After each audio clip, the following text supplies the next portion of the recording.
Culture, culture का 13 part है, 13वां हिस्सा है। कल्चरल लैग, इसको हम कंटिन्यू कर रहे हैं। There are 4 reasons for cultural lag, 4 reasons for cultural lag. इसका मतलब ये होता है कि 4 कारणों की वजह से, इसके 4 कारण हैं जिसकी वजह से कल्चरल लैग होता है, यानी सांस्कृतिक विलंबन होता है, सांस्कृतिक विलंबन होता है। तो फर्स्ट है fear for new ideas, fear for new ideas. Second है allegiance to the past. Third है वेस्टेड इंटरेस्ट।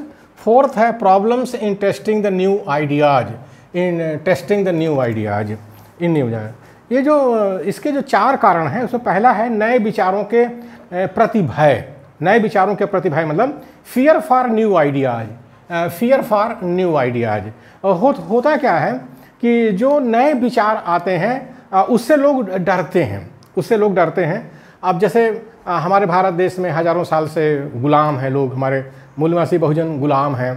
तो जब कोई उनको नई बात बताई जाती है तो डरते हैं कि अरे ये तो हमारे पुरखों ने नहीं बताया, हमारी प्रथा परंपरा में नहीं है। यानी यूनिवर्सिटीज़ में क्या पढ़ाया जा रहा है, वो नई विचार जब आते हैं उसको तो वो डरने लगते हैं। अशिक्षा है, अज्ञान है, जिसके कारण लोग जो है डरते हैं। और फिर जो उनका एटीट्यूड है निगेटिव है, यानी जो बुद्ध ने सम्यक दृष्टि दिया था तो अब सम्यक दृष्टि नहीं रह गई हमारे मूलवासी बहुजन की, गुलामी के कारण हज़ारों साल की। अब इसलिए नए विचारों के प्रति भय होता है। तो लोग जो हैं अपनी संस्कृति में परिवर्तन नहीं कर पाते हैं, जो मटेरियल नॉन मटेरियल जो सोच है उसमें परिवर्तन नहीं कर पाते हैं। सेकंड है अतीत के प्रति, अतीत के एलिजियंस टू द पास्ट। इसका मतलब हुआ अतीत के प्रति निष्ठा, अतीत के प्रति निष्ठा। अब जैसे हमारे यहाँ पर शैतान नस्ल के लोग हैं, वो अपना जहाँ से आए हैं तो उनको लगता है कि उनका जो अतीत है, उनका जो पास्ट है बहुत बढ़िया है। इसलिए जो है वो नई जो एजुकेशन सिस्टम आया है दुनिया में, मॉडर्न एजुकेशन आई है, यूनिवर्सिटीज़ में पढ़ाई जा रही है। जैसे मानव मानव बराबर होता है, यूनिवर्सिटीज़ में तो ही पढ़ाया जाता है, डेमोक्रेसी पढ़ाई जाती है यूनिवर्सिटीज़ में, ये मनुष्य को बराबर समझो। लेकिन ये जो शैतान नस्ल वाले हैं ये ऊंच नीच की बात करते रहते हैं, क्योंकि ये जहाँ से आए हैं वहाँ जेरूसलम के आसपास से आए हैं, तुर्किस्तान सीरिया से। तो ये जो है उसको ऊंच नीच मानते रहते हैं। उनको लगता है ऊंच नीच अगर ख़त्म हो जाएगा तो हमारी मान प्रतिष्ठा ख़त्म हो जाएगी। तो ये अतीत के प्रति इनकी निष्ठा होती है, इसलिए जो है परिवर्तन नहीं करते, अपने विचारों में परिवर्तन नहीं करते हैं। इसीलिए संस्कृति जो है, जो सांस्कृतिक विलंबन इसी तरह से होता है। तीसरा है निहित स्वार्थ, निहित स्वार्थ, वेस्टेड इंटरेस्ट। वेस्टेड इंटरेस्ट का मतलब निहित स्वार्थ है, यानी जैसे ऊंच नीच की व्यवस्था अगर बनी रहे जो प्राचीन काल से भारत देश के अंदर बनी हुई है, जैसे मनुस्मृति के नियम कानून हैं, स्मृतियों के नियम कानून हैं, धर्म शास्त्रों के नियम कानून हैं, तो उसमें ऊंच नीच बना हुआ है। भारत के मूलवासियों को गुलाम एक तरह से कहा गया है। तो अब जो इतने साल से ऊंच नीच करते चले आए हैं, ऊंच बन करके शासन करते आए हैं, तो वो नीच लोग जो उनके बराबरी पे कैसे आ जाएं। जो भारत का संविधान ऊंच नीच नहीं मानता है, समता स्वतंत्रता बंधुत्व न्याय की बात करता है, लेकिन जो ऊंच नीच की बात हज़ारों साल से करते आए हैं वो भारतीय संविधान को क्यों मानेंगे, क्यों मानेंगे? तो वो अपने विचारों में परिवर्तन नहीं करते हैं। तो ये है निहित स्वार्थ, इसको कहते हैं निहित स्वार्थ, मतलब वेस्टेड इंटरेस्ट। इसके कारण जो है विचारों में परिवर्तन नहीं होता है। फोर्थ है साथियों, फोर्थ है problems in testing the new ideas, problems in testing the new ideas. नवीन विचारों की परीक्षा में कठिनाई, नवीन विचारों की परीक्षा में कठिनाई।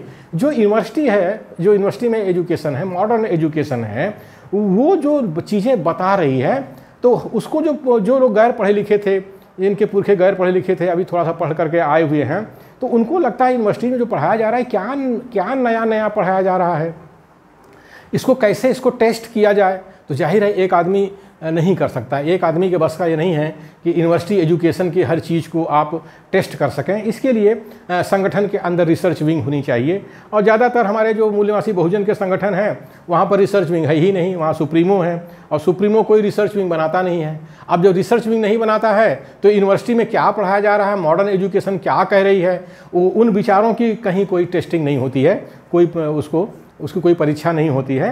तो इसी वजह से जो है वो यूनिवर्सिटी कुछ भी पढ़ाती रहे, लेकिन समाज में वो बातें नहीं जाती हैं। अब यूनिवर्सिटी तो लोकतंत्र पढ़ाता है, यूनिवर्सिटी के अंदर हर सब्जेक्ट को पढ़िए, लोकतंत्र को महत्व दिया गया है, लेकिन समाज में क्या है, लोकतंत्र इसलिए प्रस्थापित नहीं होता है क्योंकि वो लोकतंत्र से डरते हैं कि अरे क्या यूनिवर्सिटी में पढ़ाया जा रहा है।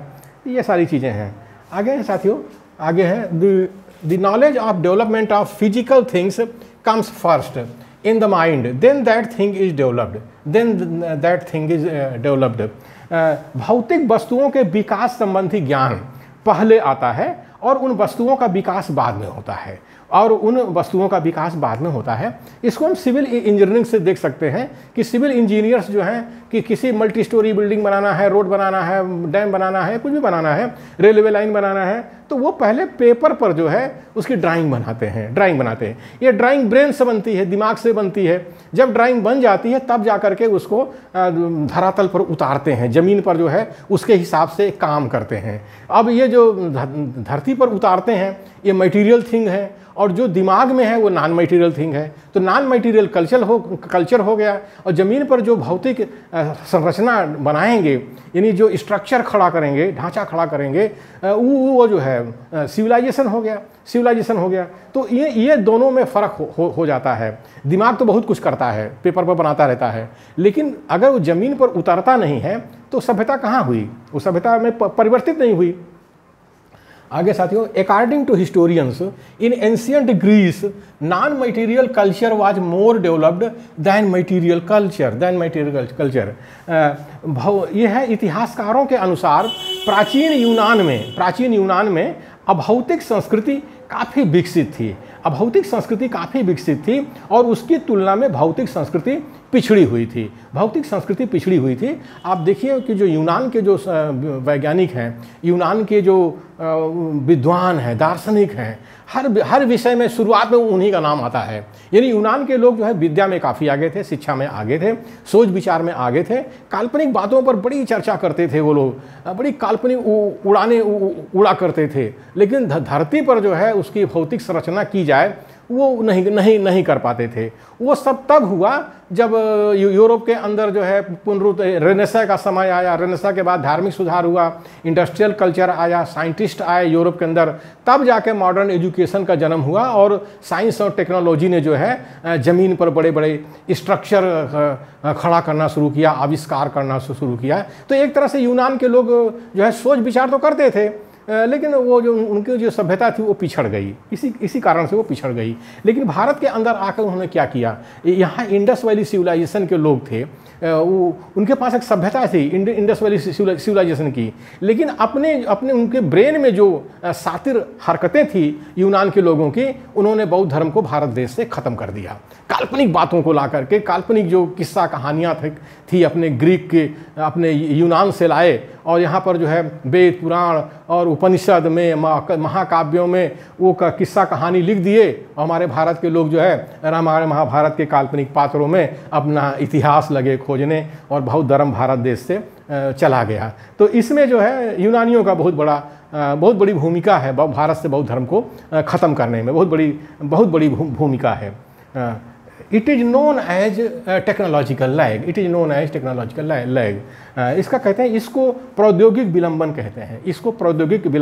कहते हैं। यानी आप सोचते तो बहुत हैं, लेकिन वो उसको जो ज़मीन पर कोई भौतिक रचना आप नहीं कर पाते हैं, तो इसी को कहा जाता है प्रौद्योगिक विलंबन। जैसे इंडस वैली सिविलाइजेशन है, तो इंडस वैली सिविलाइजेशन का जो सिविलाइजेशन मतलब जो उसका जो भौतिक संरचना जो दिखाई देती है, नगर दिखाई देते हैं, सड़क दिखाई देते हैं, स्नानागार दिखाई देते हैं, तो ये माना जाता है कि इनके पास संस्कृति भी थी, कल्चर भी था और सिविलाइजेशन भी था। लेकिन जो बाहर से जो शैतान नस्ल के लोग आए, यूनान के लोग आए, तो वो अपने साथ जो है कल्चर लेके आए, संस्कृति लेकर के आए। उनके पास कोई सिविलाइजेशन नहीं थी, कोई सभ्यता नहीं थी, लेकिन उन्होंने अपने कल्चर के बल पर बौद्ध धर्म को नष्ट कर दिया और भारत के मूल निवासियों की जो संस्कृति थी उसको नष्ट कर दिया। और संस्कृति नष्ट कर दिया तो उनकी सभ्यता पर उन्होंने अधिकार कर लिया, यानी उनके जो देवस्थल थे, धर्मस्थल थे, उनके धर्मस्थल थे उसको कब्जा करके अपना धर्मस्थल बना लिया। जैसे अयोध्या है, बालाजी है, जगन्नाथपुरी है, जितने पंढरपुर है, ये सब बौद्ध स्थल थे।